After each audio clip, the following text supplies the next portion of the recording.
Bonjour et bienvenue à cette nouvelle émission de Divinons avec Tonton Tone. Aujourd'hui, nous allons tirer pour vous l'énergie de la journée du 26 novembre 2025. C'est également un tirage intemporel, alors si vous êtes guidé à écouter cette vidéo à une date ultérieure, sachez qu'il devrait y avoir pour vous des informations, un message afin de vous aider et de vous guider tout au long du chemin de l'accomplissement de votre destinée. On aborde notre rituel habituel en allumant une seconde bougie afin d'ancrer temporairement vos ancêtres et vos guides spirituels bien intentionnés à votre égard et au mien, afin qu'ils se joignent à mes ancêtres et mes guides spirituels pour vous amener ce message que je souhaite positif, constructif, amélioratif.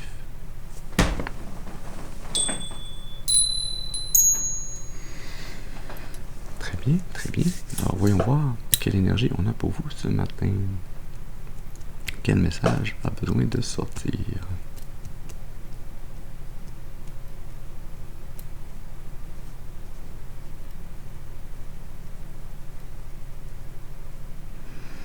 Il y a de l'indécision dans l'air. Décision, fébrilité. On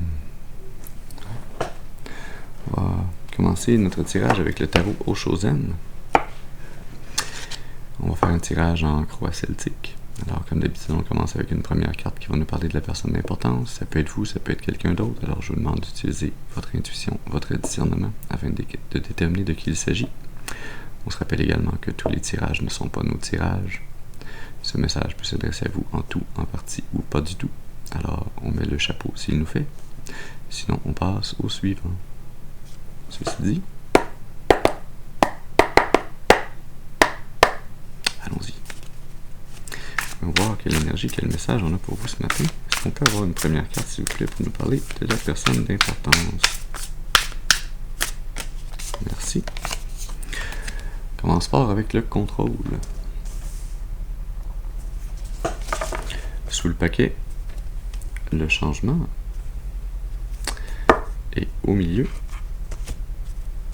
l'avarice. Oh.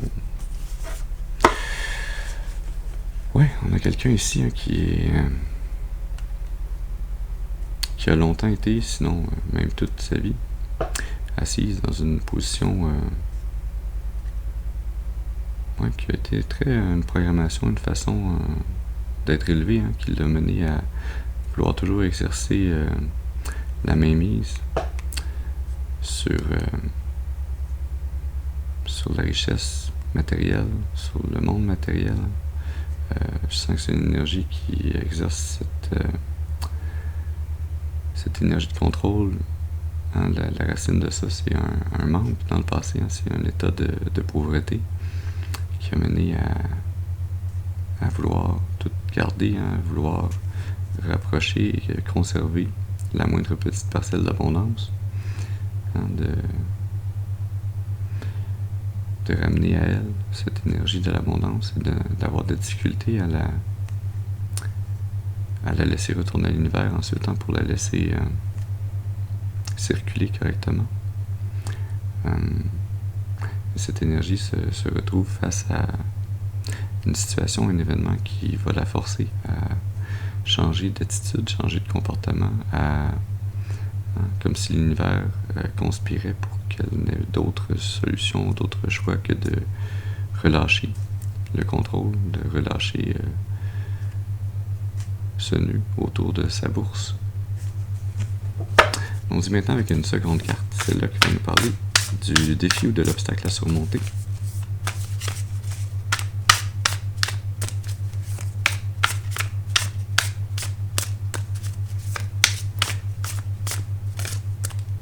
Merci. On a l'ajournement. Je la vois pas souvent, celle-là. Je trouve toujours très intéressante.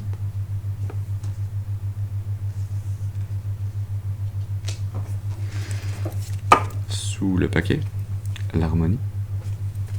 Et au milieu, la comparaison. Encore cette fable du chêne et du roseau qui me revient en mémoire.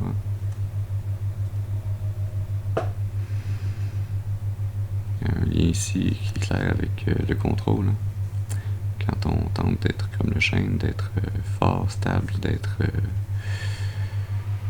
raide, de se tenir très droit, très à cheval sur des principes, très en apparence grand et fort, mais en fait très cassant à la moindre tempête. Et de ce roseau qui, lui, est beaucoup plus petit, frêle, semble battre avec le vent, et qui, lorsqu'il y a une tempête, se couche par terre, mais se relève ensuite, qui est en fait plus résilient. Donc il y a une énergie ici d'apprendre à lâcher prise, de gagner en résilience, en apprenant à lâcher prise, en se connectant avec l'harmonie, à son chakra du cœur, en se connectant à ses émotions, en prenant la peine de changer de perspective, d'essayer de voir la vie avec des lunettes colorées différemment, des lunettes roses, de revoir que toute la beauté du trésor dans la vie, c'est pas le trésor matériel que l'on accumule, parce qu'on ne peut l'amener avec nous lorsque la vie dans cette incarnation se termine, se transmute.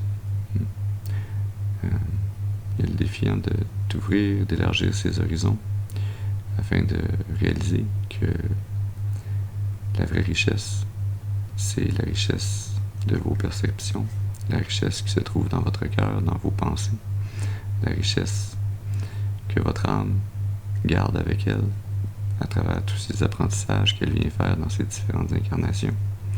C'est la seule vraie richesse, celle que vous pouvez amener avec vous au-delà de la mort physique. Allons-y maintenant avec une troisième carte, celle-là qui va nous parler des influences conscientes. Merci. On a de la maturité. Sous le paquet, l'éveil. Et au milieu, l'épuisement. Il semble que la personne dont on parle ici, qui a un petit peu de difficulté à laisser aller le contrôle sur le monde matériel, elle a cette difficulté parce qu'elle en arrive à être d'un âge mûr. Elle a progressé en âge physique.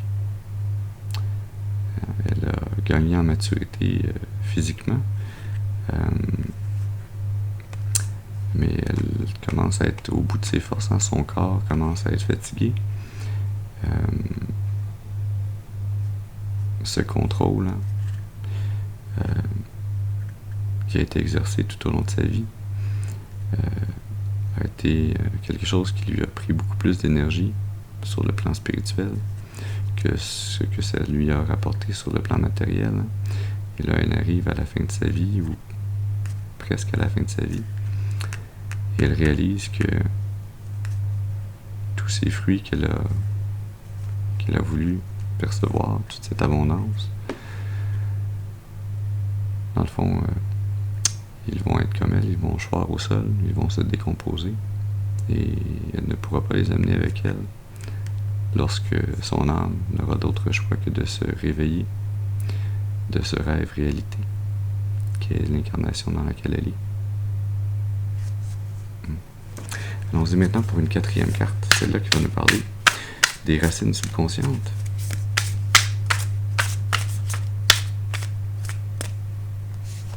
Merci.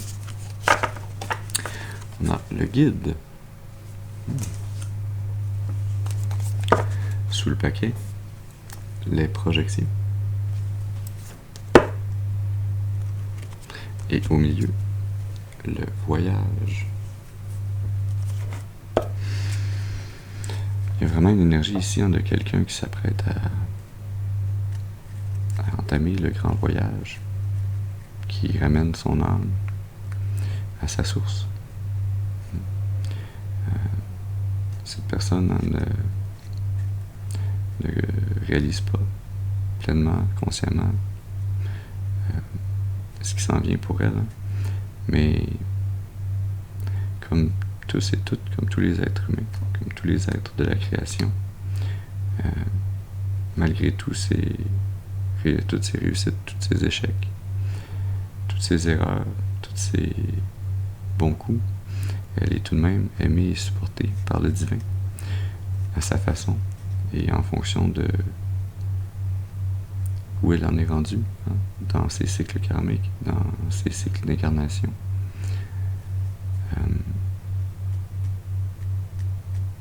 Je sens que elle est guidée, même à travers ses rêves présentement,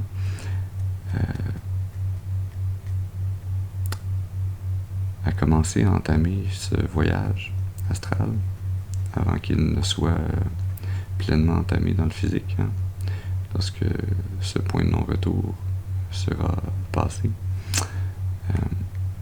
Entamer le voyage, de commencer à voir au-delà des illusions, au-delà du physique, de commencer à percevoir les vraies énergies qui sont sous-jacentes au monde matériel, hein, de voir les identités réelles des âmes derrière ou à l'intérieur ou autour des gens qui l'entourent. Hein. Ces guides, ces ancêtres, ces énergies qui sont autour d'elle, qui l'amènent à marcher ce chemin qui, inéluctablement, la ramène à son âme, à sa vraie nature. Je sens un peu une énergie comme... en plus, c'est le temps de Noël qui s'en vient bientôt, hein, mais Scrooge, cet avare qui...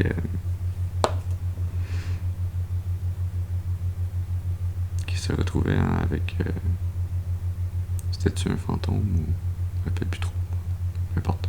Peut-être même la mort, hein, avec sa fou, qui lui faisait voyager et voir en tant qu'être immatériel, fantôme, énergie,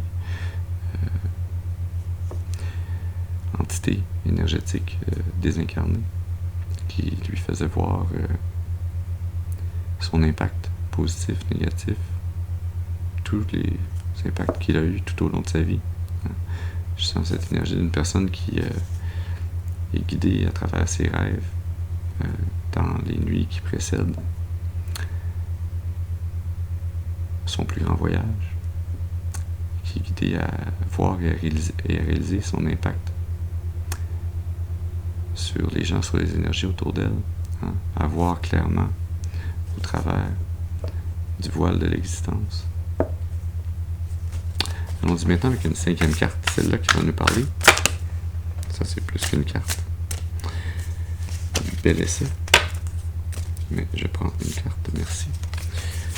Qui va nous parler du passé, dans la culpabilité.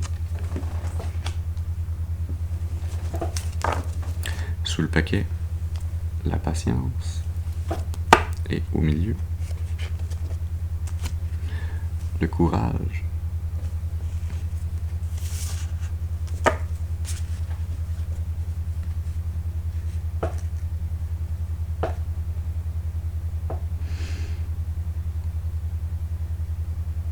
Moi, je sens l'énergie d'une personne hein, qui a longtemps été dans des cycles où elle s'est laissée programmer, inculquer des pensées, des façons de penser qui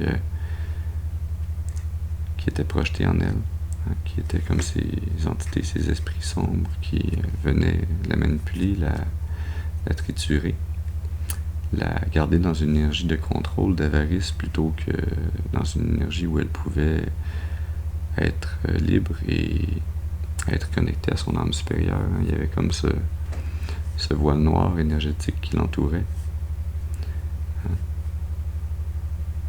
Un cycle qui était à vivre, un cycle karmique qui était à vivre pleinement afin de brûler son karma des incarnations précédentes. D'apprendre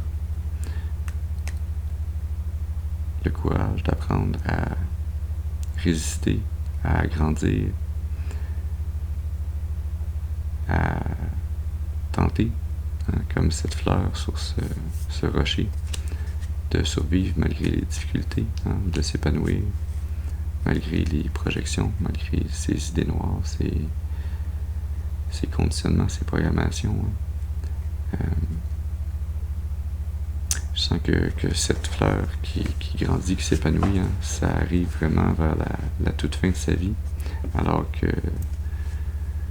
ses guides, ses ancêtres, ses guides spirituels viennent l'aider, hein, viennent arroser avec elle cette plante, viennent lui amener une nouvelle lumière,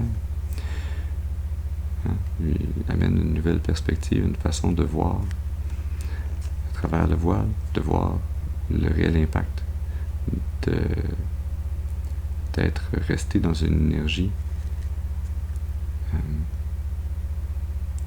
qui traînait avec elle depuis quelques incarnations. C'était un cycle qui était nécessaire, hein, afin de brûler ce karma. Un cycle qui l'amenait tout doucement à ce point culminant où tout d'un coup, hein, les cycles lunaires, hein, la lune qui représente le subconscient, qui représente ce qui est caché, hein, qui l'amène à la fin d'un cycle où en fait elle va pouvoir enfin jeter la lumière avec de l'aide, hein, sur ce cycle, sur sa raison d'être, sur ce que ce cycle allait lui permettre de créer, d'apprendre, afin de pouvoir amener un changement potentiel dans sa prochaine incarnation. Allons-y maintenant avec une 6e carte. Celle-là qui va nous parler du défi pas du défi de l'obstacle, on a déjà fait celui-là, hein, qui va nous parler du futur. Peut-être que dans le futur, il y a également des défis, des obstacles. Hein. Non, l'amitié.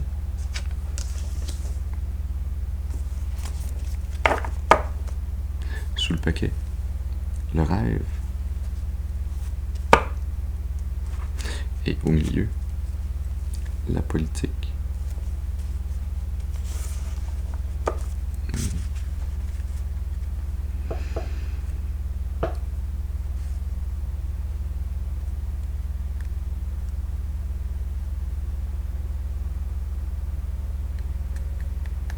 Ouais, dans le futur, hein, dans le futur proche, court, moyen terme au mieux, hein, ce futur qui est juste l'étape avant ce retour de son âme à son point d'origine. Elle va en arriver avec cette aide, ce support de ses guides, de ses ancêtres, à réaliser l'impact qu'elle a eu sur les gens autour d'elle, hein. Cette énergie qu'elle avait qui s'entrecroisait avec celle des autres, hein. Cette imposition du contrôle,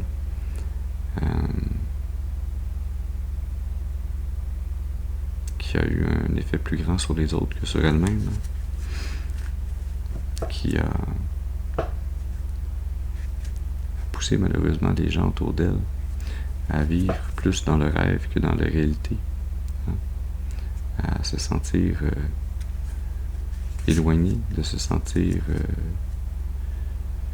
mis à l'écart de leurs rêves qu'ils auraient voulu et pu manifester dans le réel s'ils n'avaient pas eu ce contrôle d'appliquer sur eux, hein. Ce contrôle qui les a poussés à mettre un masque, à travestir leur identité, leur réalité, afin de se conformer à ce contrôle.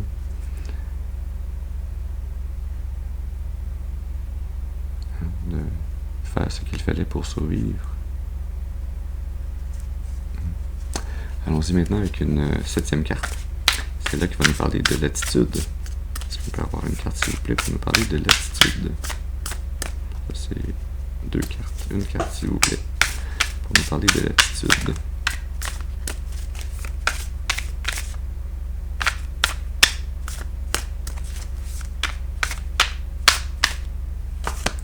Merci. Oui, on a encore la politique qui veut se faire revoir, hein.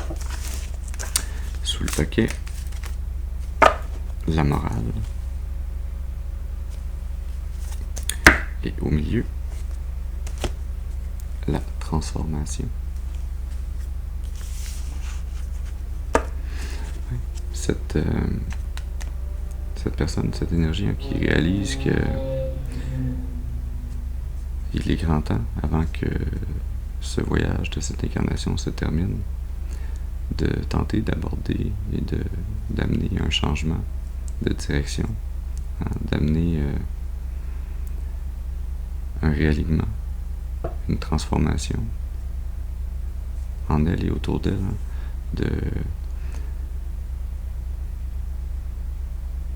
de retirer ce masque qu'elle a porté, hein, qui a été projeté sur elle, peut-être dans le passé, hein, comme un trauma générationnel, mais qu'elle a tout de même choisi de garder, de faire perdurer, de transmettre.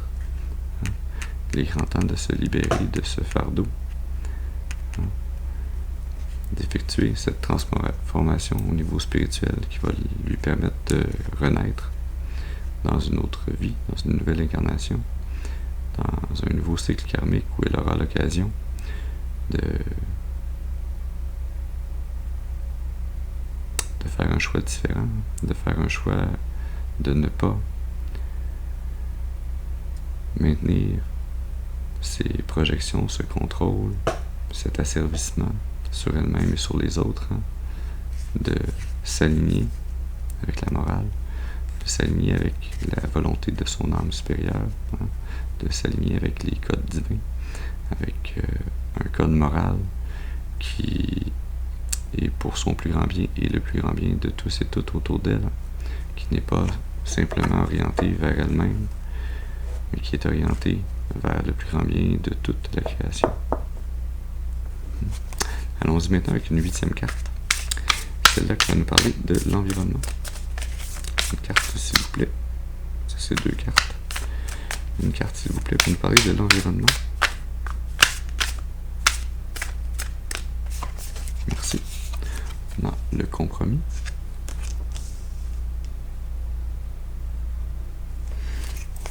Sous le paquet, l'attachement au passé. Et au milieu, le rebelle. Et dans l'environnement de cette personne, il y a une énergie. Il y a une personne qui est en train, hein, de lui montrer le chemin, d'être cette énergie qui se rebelle contre ce contrôle, contre ses idées noires, contre ses programmations, contre ses façons très sombres de voir la vie. Hein. Une énergie qui se rebelle contre son autorité, contre son contrôle, qui la force à trouver un point milieu d'entente qui lui permettent, hein, de réussir à voir différemment, hein, de sortir de cet attachement au passé, de cette prison mentale, de ce jeu constant de serpent et d'échelle qui la font en fait tourner en rond énergétiquement, hein, qui la garde dans une énergie qui est assujettie, hein, à des codes qui ne sont pas conformes au code divin pour sa vie, pour celle des autres. Hein. Cette énergie dans son environnement qui l'amène à voir ce changement, à voir différemment. C'est un peu l'énergie de ses guides, de ses ancêtres, qui est également incarnée dans une personne qui est dans son environnement, qui sert de point de déclencheur, hein, à comme relever un miroir face à elle et de lui faire regarder la vérité en face, de lui faire voir l'errance de son chemin. Allons-y maintenant avec une 9e carte, celle-là qui va nous parler des espoirs ou des peurs. Merci. On a la répression. Sous le paquet, l'éveil. au milieu, l'isolation.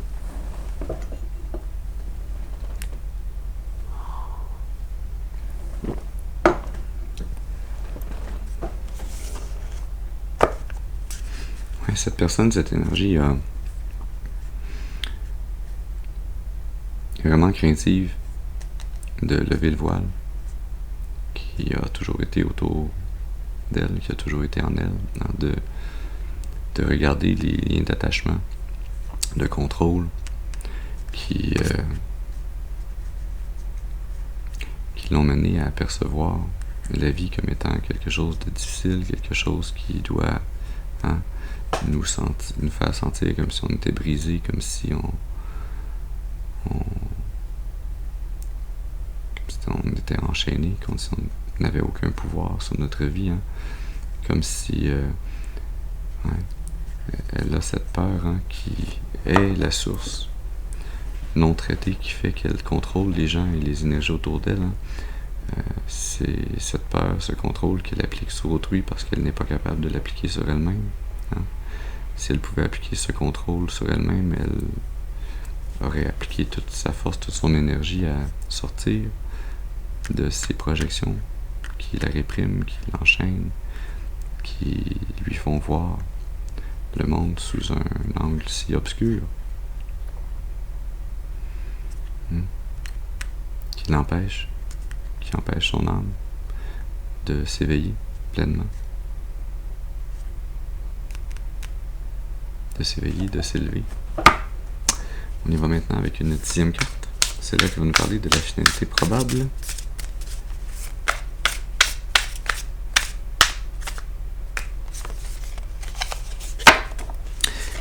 Eh bien, on a la nouvelle vision. Il y a un petit peu de positif qui s'en vient, c'est bien ça. Sous le paquet, la morale. Et au milieu, la transformation. Ouais. Alors, il semblerait que sous l'égide de ses guides, de ses ancêtres, sous la force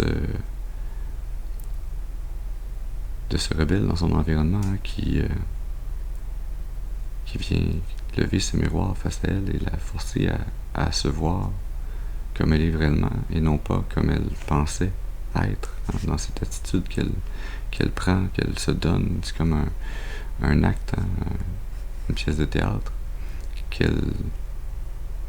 dans laquelle elle agit, qui est rendue tellement sa vie de tous les jours qu'elle ne réalise même plus qu'elle a toujours joué dans cette pièce, qu'elle n'a jamais été elle-même. Cette énergie qui va l'amener à voir les choses différemment, à réaliser cette transformation au niveau de sa vision des codes sacrés, de la morale, de ce qui est bien, de ce qui est mal, de ce qu'elle a fait de bien et de mal, et de la nécessité de maintenir cette nouvelle vision, de l'apprendre correctement, de pouvoir l'ancrer dans son âme avant d'en arriver à cette dernière transformation, à cette finalité du cycle de son incarnation, à avoir l'occasion, la chance de pouvoir voir différemment, de pouvoir entrevoir, de pouvoir vivre karmiquement différemment dans une prochaine incarnation, en suivant un nouveau chemin. La douleur, l'éveil, l'instant présent, le lâcher-prise. Ouais. C'est une réalisation qui est douloureuse d'avoir, mais qui est nécessaire pour son âme. Sous le paquet, le partage, la source, l'avarice, le changement, la participation, l'épanouissement.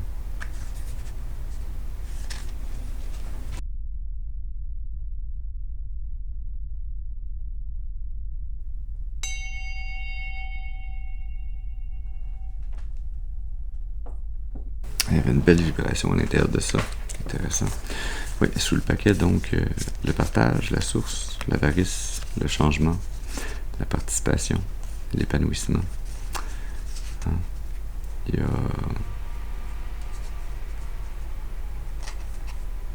cette énergie qui est très liée à Dieu, aux anges, aux ancêtres, aux guides spirituels qui agissent dans les coulisses de cette pièce de théâtre de sa vie pour l'amener à réaliser ce changement qui est nécessaire, d'en arriver à partager cette abondance qu'elle a contrôlée si longtemps, à la laisser aller, à réaliser qu'elle ne peut l'amener avec elle et donc elle devrait peut-être la partager de son vivant, de la redistribuer, de participer activement à son éveil, à son ascension, à sortir de ce masque, voir différemment, pouvoir en arriver à s'épanouir de cette énergie issue de son passé qui la restreignait, qui la gardait dans des codes stricts, issus d'un passé qui n'est plus.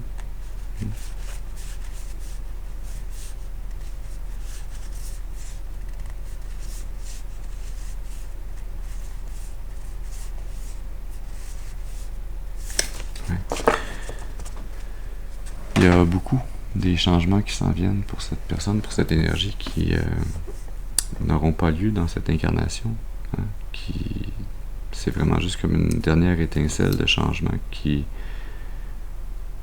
est en fait un cadeau divin, une offre divine de changement, de choix d'une nouvelle façon de voir la vie, de voir le karma, de voir ses interactions avec les autres, d'apprendre cette nouvelle possibilité, cette nouvelle étincelle, de pouvoir l'inclure dans son âme afin que ce soit un choix possible dans sa prochaine incarnation, qu'elle ait l'occasion, la chance de pouvoir agir différemment dans une autre vie, si elle en choisit. Si elle choisit cette option, elle aura tout de même cette nouvelle corde à son arc.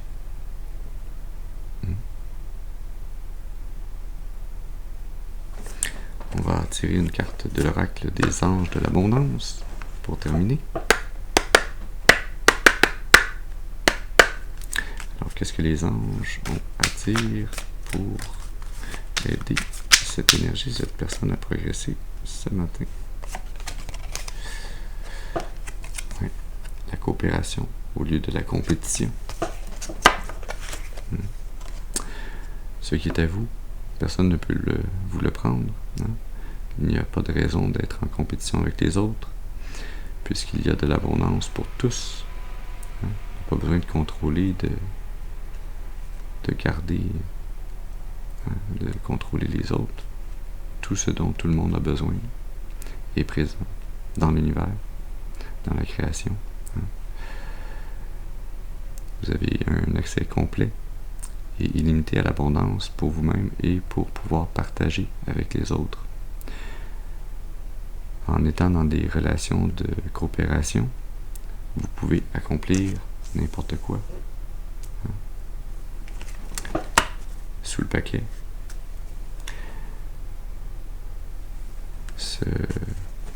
Honorer des dettes. Les remettre à zéro. Votre routine de prendre soin de vous-même nécessite que vous déchargiez du lourd fardeau financier et des dettes financières et des dettes émotionnelles de votre vie. Vous vous sentirez beaucoup plus léger et libre simplement par prendre d'affront ce sujet en faisant des plans pour libérer vos obligations présentes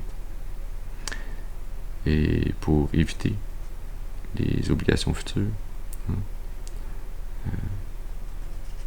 Vraiment, il y a une énergie ici, une invitation à se délester de tout ce qui a été accumulé, de ce qui a été pris par l'avarice, par cette énergie qui a contrôlé, de relâcher le physique afin de libérer le mental, le spirituel.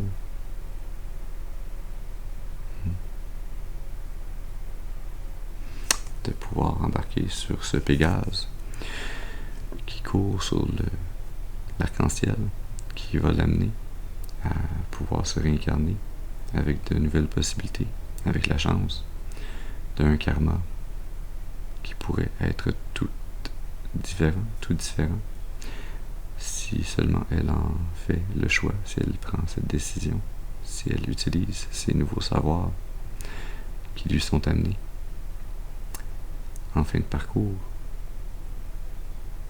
Alors voilà le message que nous avions pour vous ce matin.